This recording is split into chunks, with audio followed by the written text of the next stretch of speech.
یہ طالبان کون ہیں، کہاں سے آ گئے ہیں؟ کوئی 30 سال پہلے تو ان کا کوئی تذکرہ نہیں تھا۔ ہاں،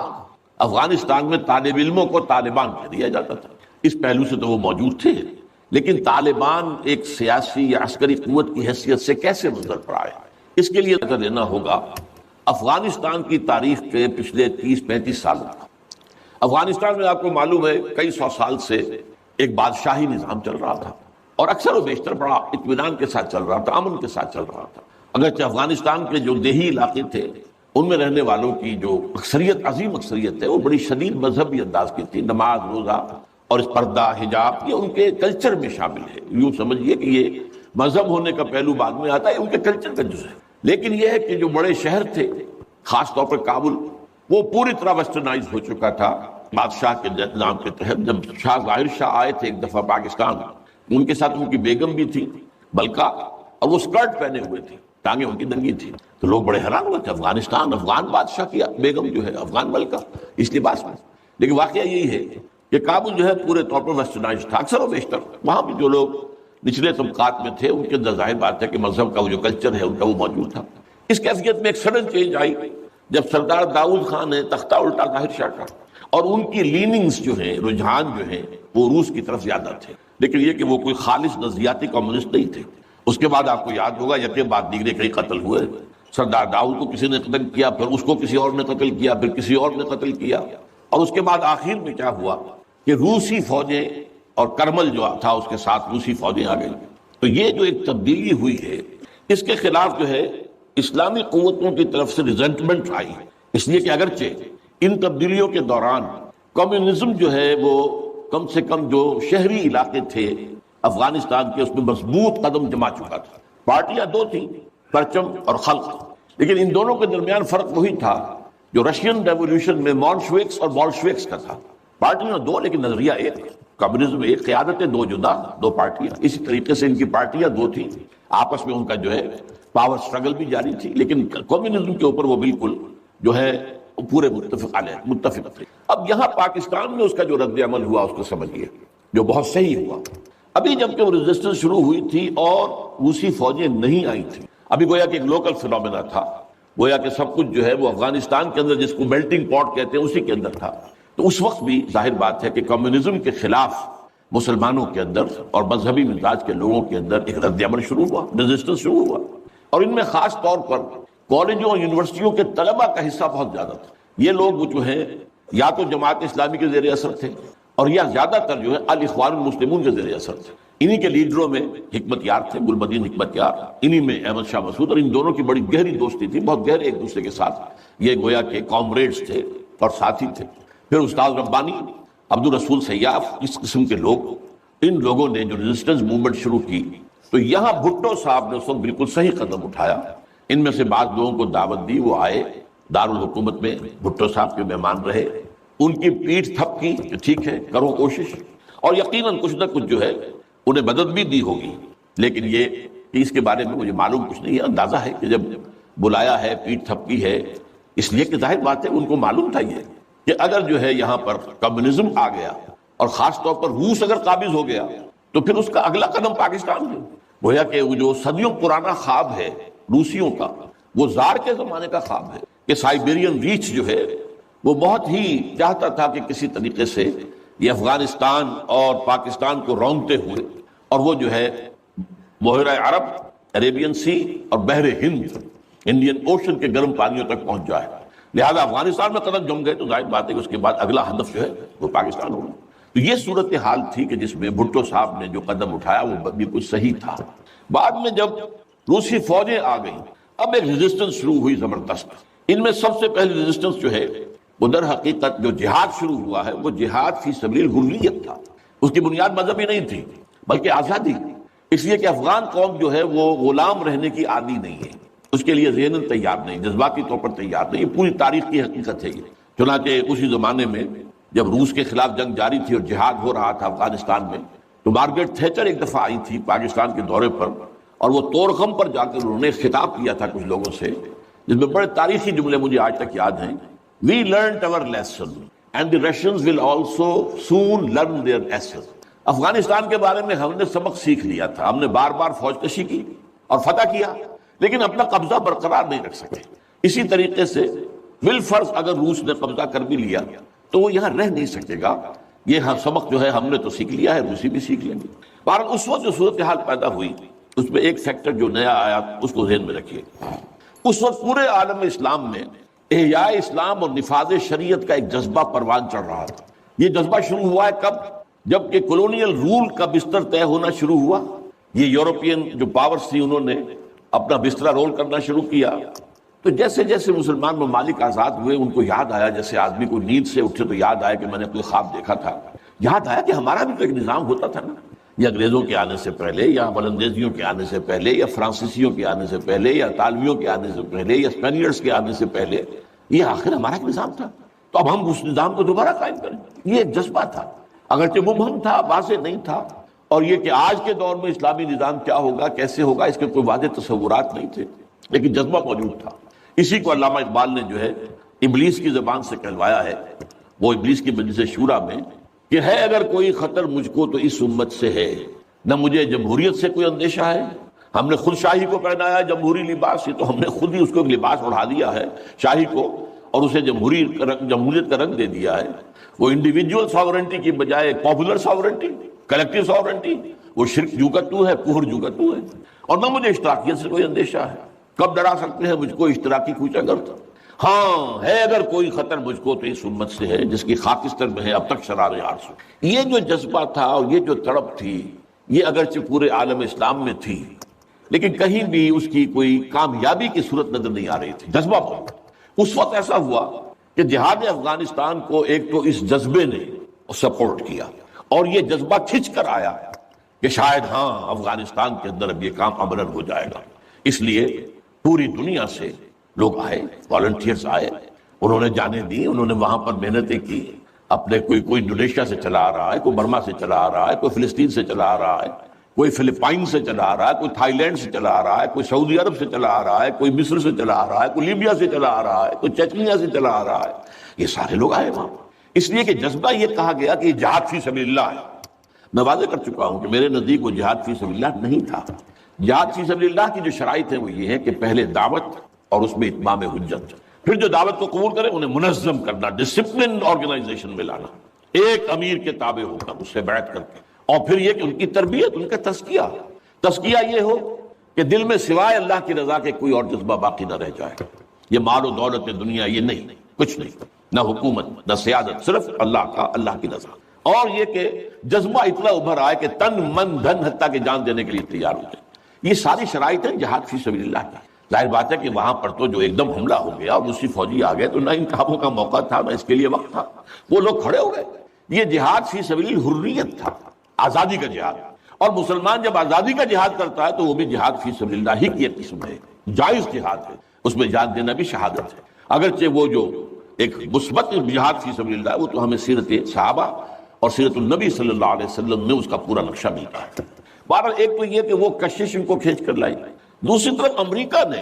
وہ یہ چاہتا تھا کہ اسے نظر آ گیا کہ روس سے ایک تو جو بڑا پرانا اکاؤنٹ ہے، یعنی یہ کہ جو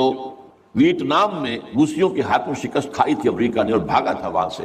تو گویا کہ اس کا بدلہ لینے کا یہ سنہرا وقت آ گیا ہے، اس سے بھرپور فائدہ اٹھایا جائے، اور یہ کہ اگر ہو سکے تو شاید اس حد تک بھی ان کے خیال میں ہو کہ یو ایس ایس آر کو ختم کر دیا جائے۔ میرے خیال میں ایسا نہیں تھا، وہ یہ نہیں سمجھتے تھے کہ یو ایس ایس آر ختم ہو جائے گا، لیکن یہ کہ بہت کمزور ہو جائے گا اور یہ کہ اس کی بلیڈنگ ہو جائے گی۔ اس کے لیے اس نے اس جہاد کا غلغلہ دوسروں سے بڑھ کر، مسلمانوں سے بڑھ کر جو ہے دنیا میں بلند کیا، اور ان جہادی لیڈروں کا کردار بنایا پوری دنیا میں، ان کی شخصیت کی امیجز بنائی ہیں۔ احمد شاہ مسعود کو دی لائن آف پنشیر، پوری دنیا کے اندر اس کے بارے میں جو ہے وہ دھاک بٹھائی گئی، تاکہ یہ لوگ زیادہ سے زیادہ لوگ آ جائیں، والنٹیئر مل جائیں۔ ہمارا آدمی تو کوئی نہیں مرے گا، ہم تو پیسے دیں گے اور ہتھیار دیں گے، مریں گے یہ مسلمان مریں گے، چاہے وہ افغان ہیں چاہے باہر سے آنے والے ہیں۔ تو وہ جو غلغلہ جہاد کا تھا، اور اس میں گویا کہ ایک طرح سے امریکہ کے اس ایجنڈے کو نہ جانتے ہوئے نہ سمجھتے ہوئے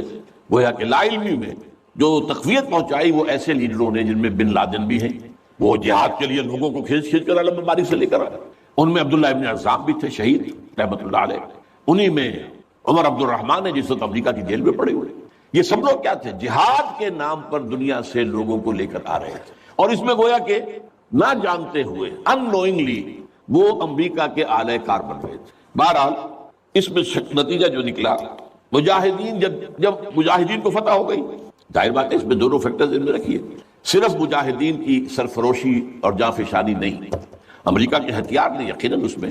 ایک بڑا ڈیسائسو رول پلے کیا، خصوصاً تازہ ترین ہتھیار اسٹنگر میزائل جسے دنیا جانتی نہیں تھی وہ دے دیا۔ اور اصل میں جو روسی فوج جو ہے دل برداشتہ ہو کر بھاگی ہے، اس میں اسٹنگر میزائل کا بہت بڑا دخل تھا، کیونکہ ان کا سب سے بڑا ہتھیار تھا جو وہ گن شپ ہیلی کاپٹرز لے کر آتے تھے، اور وہ ظاہر بات ہے جہاں پہاڑوں کے اوپر بھی مورچے لگائے ہوئے تھے وہاں ظاہر بات ہے ٹینک تو نہیں پہنچ سکتے تھے، کوئی اور بمباری کرنا مشکل تھی، تو یہ گن شپ بڑے جہازوں سے بہت نیچے آ کر بمباری بھی ممکن نہیں تھی، تو گن شپ ہیلی کاپٹر سے جو بمباری وہ کرتے تھے، فائرنگ کرتے تھے، وہ ان کا سب سے بڑا ہتھیار تھا، اور اس کو بالکل ختم کر کے رکھ دیا اسٹنگر میزائل۔ کہ میزائل آپ نے داغا ہے تو وہ یہ نہیں ہے کہ ہدف سے اگر نہ لگے ہدف پر تو ادھر ادھر ہو جائے گا، نہیں، جدھر وہ ہدف جائے گا اس کا پیچھا کرے گا، اس کے پیچھے پیچھے جائے گا، جدھر وہ مڑے گا ادھر وہ مڑ جائے گا۔ دلمال کفر ہے سودار، جیسے وہ کفر جو ہے جو رخ موڑ لے تم بھی رخ موڑ لو، اور وہ تباہ کر دیتا تھا گلسی پھر۔ تو یہ بہرحال جو بھی شکست ہوئی روس کو اور وہاں سے وہ چلا گیا، تو اس کے بعد امریکہ بھی فوری طور پر وہاں سے غائب ہو گیا۔ اس نے مجاہدین کے اندر گروپ بندی، باہمی کشاکش، یہاں تک کہ باہمی دشمنی کے بھی بیج بو دیے تھے، اور اس میں آئی ایس آئی بھی رول اس نے پلے کیا ہے۔ آئی ایس آئی یہ چاہتی تھی کہ یہاں کوئی ایک مضبوط ایسی حکومت نہ بن جائے کہ جو ہمارے پھر کنٹرول میں نہ رہے، لہذا آئی ایس آئی والوں کا جو بھی رول ہوگا نہیں سے پاکستان کے لیے، لیکن یہ مجھ سے ایک مجاہدین لیڈرز میں سے ایک صاحب نے خود کہا کہ ہمیں لڑوایا آئی ایس آئی نے۔ میں نہیں کہہ سکتا کتنی اس میں درستی ہے اور کتنی غلطی ہے، لیکن امریکہ نے یہ کیا کہ لڑا کر ان کو بجائے اس کے کہ کوئی حکومت وہاں قائم کرواتا اور آرام کے ساتھ وہاں سے رخصت ہوتا، اس حکومت کو مستحکم کر کے، جیسے کہ وہ اپنا سر توڑ زور لگا رہا ہے عراق کے اندر کہ یہاں کوئی حکومت جو ہے وہ قائم ہو جائے، مستحکم ہو جائے، پھر یہاں سے ہم رفتہ رفتہ نکلے، وہ فوراً بھاگے آپس میں وہ جو ہے دشمنی کے بیج بو کر۔ نتیجہ کیا نکلا؟ وہ جہاد فی سبیل اللہ، فساد فی سبیل اللہ بدل گیا۔ وہ تباہی آئی ہے افغانستان پر جو پہلے نہیں آئی تھی، روسیوں کے ہاتھوں نہیں آئی تھی، خاص طور پر کابل میں اصل تباہی و بربادی جو خانہ جنگی سے آئی ہے۔ اور اس کا ایک اور نتیجہ یہ نکلا کہ مختلف علاقوں میں وارڈ لارڈز نے اپنی چھوٹی چھوٹی حکومتیں، ریاستیں قائم کر لی۔ وارڈ لارڈز ہتھیار ان کے پاس ہیں، اور وہ ہتھیار جو ہیں اس جنگ کے اندر امریکہ کے دیے ہوئے ان کے پاس بہت کافی جو ہے ابھی موجود تھے، ان کا اسلحہ خانہ تھا، تو اپنے علاقے معین کر لیے۔ اور وہاں یہ ہے کہ انہوں نے ٹیکس لینے شروع کی، جگہ ٹیکس، جو بھی گاڑی گزرے، بس گزرے، کوئی منی بس گزرے، کوئی ٹیکسی گزرے، ٹیکس دو۔ یہاں سے نکل کر اگلے میں گئے تو وہاں پھر ٹیکس دو، وہاں سے نکل کر اگلے وارڈ لارڈ کا علاقہ گیا وہاں ٹیکس دو۔ اور نہ صرف یہ کہ ٹیکس، بلکہ وہ یہ بھی کہا جاتا ہے کہ وہ خوبصورت عورتوں کو بھی اتار لیتے تھے اور خوبصورت لڑکوں کو بھی اتار لیتے۔ یہ جو صورتحال تھی، اس سے افغان لوگوں کا کہ ناک میں دم آ گیا، شک پریشان ہو گیا۔ اچھا، یہ جو میں نے کہا ہے کہ یہ امریکہ نے جو مجاہدین کی قیادت تھی اسے آپس میں لڑا کر پھر یہاں سے بھاگ جانے کے اندر غافل سمجھی، اس کی وجہ یہ تھی امریکہ کو اندیشہ تھا کہ یہ لوگ پڑھے لکھے، جدید تعلیم یافتہ ہیں، یہ انجینئرز ہیں، گلبدین حکمت یار، احمد شاہ مسعود، استاد ربانی، بڑے عالم ہیں، فاضل ہیں، عبد الرسول سیاب الازہر کے پڑھے ہوئے تھے، اسی طریقے سے صبغت اللہ جو ہیں وہ بھی بڑے عالم آدمی تھے اور پڑھے لکھے آدمی تھے، جدید تعلیم یافتہ بھی اور قدیم علم یافتہ بھی۔ تو اس اعتبار سے انہیں اندیشہ تھا ان لوگوں کی حکومت بن گئی اگر تو یہ ایک ماڈرن اسلامک اسٹیٹ بنا دیں گے، اور یہ وہ شے ہے جو ہمارے لیے سب سے زیادہ خطرناک، سب سے زیادہ ناپسندیدہ معاملہ ہوگا، اس لیے کہ اگر واقعی طرح کی ماڈرن اسلامک اسٹیٹ وجود میں آ گئی تو ہمارے نظام کا خاتمہ ہو جائے گا۔ وہ تو یہ کہ سورج طلوع ہوتا ہے تو تاریکی تو جائے گی، رات کو تو جانا ہی جانا ہے، وہ تو جب تک سورج طلوع نہیں ہوتا رات کی تاریکی ہے، یہ انہیں اندازہ تھا خوب۔ بہرحال اس لیے انہوں نے خاص طور پر ان کو آپس میں لڑایا بھی۔ اس کے بعد یہ ہے کہ جب افغانستان کے لوگوں کے ناک میں دم آ گیا تو اب یہ ایک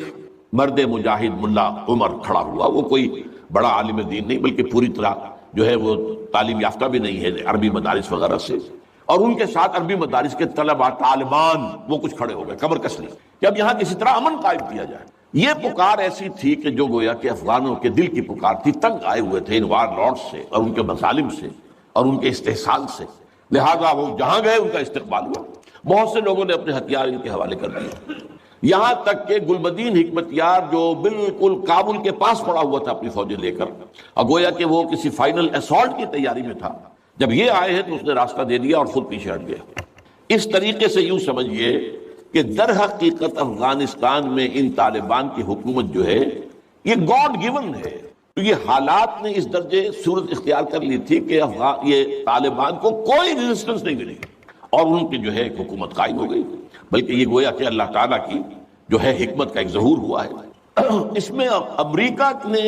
اور امریکہ کے کہنے پر پاکستان نے، سعودی عرب نے، امارات نے طالبان کو سپورٹ کیا۔ بے نظیر کی حکومت تھی، کہاں بے نظیر جیسے سیکولر ذہن کی اور آزاد خیال قسم کی عورت، کہاں طالبان مولوی ملاٹے ان کے خیال کے مطابق۔ سعودی عرب نے امریکہ کے حکم سے مدد دی، امارات نے مدد دی، پاکستان نے تسلیم کر لیا، سعودی عرب نے تسلیم کر لیا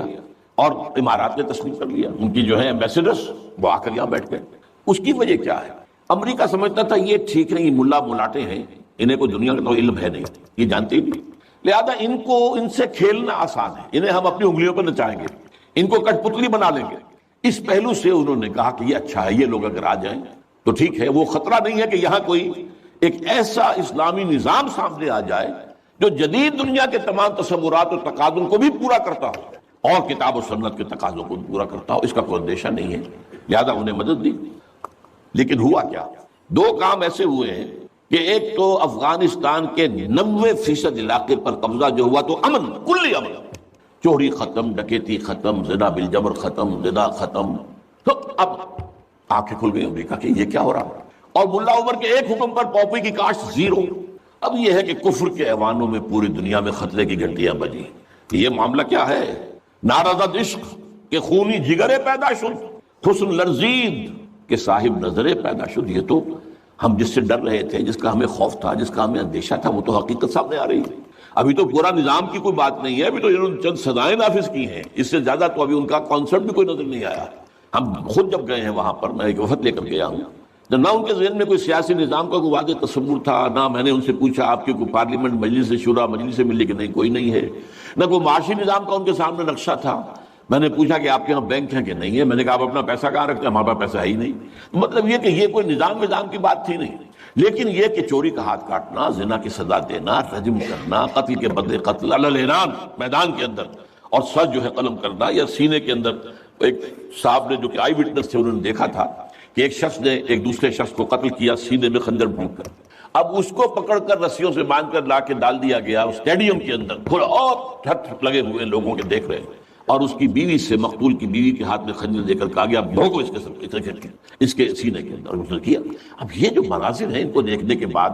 کیا کہیں کوئی جرم رہ جائے گا؟ جیسے کہ اس سے پہلے بھی تھا معاملہ دنیا کے سامنے کہ سعودی عرب جو ہے وہ کرائم فری ایک معاشرہ بن گیا تھا جب سے وہاں پر اسلامی جو حدود اور تعزیرات نافذ ہوئی۔ یہ معاملہ انہوں نے دیکھ لیا کہ یہ تو ہو گیا، تو اس اعتبار سے ان کو جو ہے اب بڑی شدید خطرے کی بات ہوئی۔ البتہ یہ ضرور نوٹ کر لیجئے کہ اس ابتدائی عرصے میں طالبان سے کچھ غلطیاں بھی ہوئی۔ پہلی بات تو یہ کہ نہ ان کی کوئی تعلیم ہوئی تھی، نہ تربیت ہوئی تھی، نہ تنظیم ہوئی تھی، نہ کوئی ڈسپلن قائم تھا، یہ تو موب تھا، لہذا ان سے بڑی بڑی غلطیاں ہوئی۔ مثلاً مدار شریف میں ایران کے سفارت خانے پر حملہ کیا، سفارتکاروں کو قتل کر دیا۔ پھر یہ کہ ان کے اندر مذہبی شدت پسندی بہت تھی، کٹر حنفیت، اور اس کے اندر کچھ نہ کچھ تشدد کا ایلیمنٹ بھی۔ ظاہر بات ہے ان عام لوگوں کے ان پڑھ لوگ، اب ان کے ذہن میں جو چیزیں تھیں، داڑھی جو ہے سنت موقدہ ہے، نہیں رکھتا اس کو سزا دو، اور حجام جو ہے اس کا سر قلم کر دو اگر وہ شیونگ کرتا ہے تو۔ اسی طریقے سے پردے کا شدت کے ساتھ نفاذ کیا گیا، عورتیں باہر کیوں نکلیں، اپنے گھروں میں رہو، یا یہ کہ پورا برقع لے کر نکلو، جو بھی آپ کے ہاں دنیا بھر میں شٹل کاک جس کو کہتے ہیں وہ جو ایک خیمے کی شکل میں ہوتا ہے، تو وہ نہیں رہو۔ تو اس حوالے سے تشدد پسندی بھی ہوئی ہے، اور کچھ غلطیاں بھی ہوئی ہیں، کچھ زیادتیاں بھی ہوئی ہیں، اور کچھ انتہائی تنگ نظر مذہبیت بھی ہوا۔ یہ حقائق ہیں جو ہمیں ماننے پڑیں گے۔ اب جب پوری دنیا کے اندر یہ ایک خطرے کی گھنٹیاں بج گئیں عالم کفر کے اندر کہ نارضت عشق کہ خونی جگر پیدا شد، وہ تو آ گیا، خونی جگر رکھنے والا وہ تو سامنے آ گیا، وہ خطرہ جس سے آپ ڈر رہے تھے کہاں پر رہے تھے۔ اس لیے کہ آپ کو معلوم ہے کہ جب USSR کا خاتمہ ہوا ہے اور اس کے بعد جو ہے نیٹو کو اثر نو آرگنائز کرنے کی باتیں شروع ہوئیں، توسیع کی شروع ہوئی، تو کسی سے نے پوچھا نیٹو چیف سے، گورنر ان چیف سے، کہ اب آپ کس کے لیے، آپ کا جو دشمن تھا جس کے لیے آپ نے سارے دھندے بنائے تھے، سیٹو بھی تھا، سینٹو بھی تھا، اور نیٹو بھی تھا، اور سب سے بڑا معاملہ نیٹو کا تھا، تو اب تو تمہارا وہ دشمن ختم ہو گیا، تمہارے سامنے تمہارے گھٹنوں میں تمہارے قدموں میں پڑا ہوا ہے، تم سے مدد کی بھیک مانگ رہا ہے، تو تمہیں کیا خوف ہے؟ تو انہوں نے کہا ہمیں اب اسلامک فنڈامنٹلزم کا خطرہ، اس کے لیے گویا کہ they started to gird up their loins، اپنے جو ہے کمر کسنے کے لیے انہوں نے پروگرام بنا لیا۔ اور اس کے لیے نوٹ کیجئے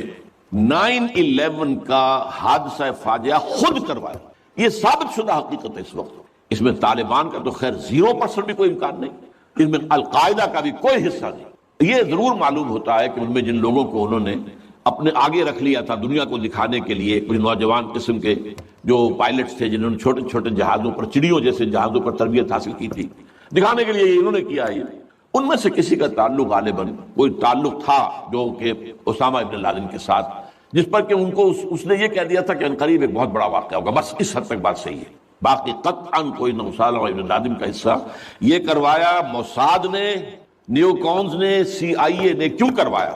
اس لیے کہ ان کے سامنے اب افغانستان کے اندر ایک بہت بڑی فوج کشی کرنے کے لیے ایک بہت بڑی طاقت کی ضرورت ہے، اور یہ بہت بڑی طاقت جو ہے اس کے لیے امریکہ کا جو پبلک اوپینین ہے تیار نہیں ہوگا جب تک کہ اتنا بڑا کوئی حادثہ نہ ہو جائے۔ یہ ایک اور بات جو ہے وہ بیچ میں آ گئی ہے، لیکن میں بیان کر دوں کہ یہ تو 90s کے اندر، لیٹ 90s میں بات ہو گئی تھی کہ امریکہ میں جو ٹاپ کے تھنک ٹینکس تھے وہ سوچ رہے تھے کہ 21ویں صدی میں امریکہ اس گلوب کی سپریم سپر پاور کیسے رہے، اپنی اس پوزیشن کو جو حاصل ہو گئی ہے اس وقت اور بھی مضبوط کرے۔ ابھی رشیا اور چائنا تو اس کے دائرے اقتدار سے باہر ہے، ابھی بھارت بھی تقریباً باہر ہے، لیکن آگے بڑھا کر گلوبل پوری طرح، اور کیسے ہو یہ کہ اسے برقرار کیسے رکھے۔ تو اس پر ان کے تھنک ٹینکس تھے، اور اسی پر ان کا ایک مقالہ شائع ہوا تھا، امریکہ نیڈز اے پرل ہاربر۔ امریکہ کو ایک پرل ہاربر جیسے واقعے کی ضرورت ہے۔ اب یہ تاریخی بات سمجھ لیجئے، امریکہ دوسری عالمگیر جنگ تک، سیکنڈ ورلڈ وار تک، انٹرنیشنل معاملات میں کبھی آیا ہی نہیں تھا۔ وہ تو بڑے آرام سے تھا، دو اوشنز کے درمیان، ادھر اٹلانٹک ہے ادھر پیسیفک ہے، ظاہر بات ہے کہ قریب کوئی دشمن ہے ہی نہیں، لہذا اسے تو اپنا معیار زندگی بہتر بناؤ، اپنے حالات بہتر بناؤ، اپنے انوائرمنٹس بہتر بناؤ، اپنا یہ کرو اپنا وہ کرو، بس۔ سیکنڈ ورلڈ وار میں بڑی شدید ضرورت پیدا ہوئی الائز کو، جب جرمنی اور جاپان جو ہے کا بھرکس نکال رہے تھے کہ کسی طرح امریکہ کو آمادہ کیا جائے۔ چرچل بھی گیا، اس نے بھی خوشامدید کی، یہ بھی کہا جان لو اگر ہم ختم ہو گئے تو نیکسٹ باری تمہاری ہوگی، پھر یہ نازی جو ہے تمہیں چھوڑیں گے نہیں۔ پھر بھی وہاں کی پبلک اوپینین جو ہے موبلائز ہونے کو تیار نہیں تھی۔ اب اس کے اوپر ایک کام یہ ہو گیا، جاپانیوں نے بہت بڑا بلنڈر کیا، پرل ہاربر پر، ایک بہت دور دراز کی وہ بندرگاہ تھی جہاں امریکہ کا ایک بہت بڑا جو نیوی کا بیس تھا، اچانک اس پر حملہ کیا۔ بے شمار لوگ جو ہیں وہ زخمی ہوئے یا یہ کہ معذور ہوئے۔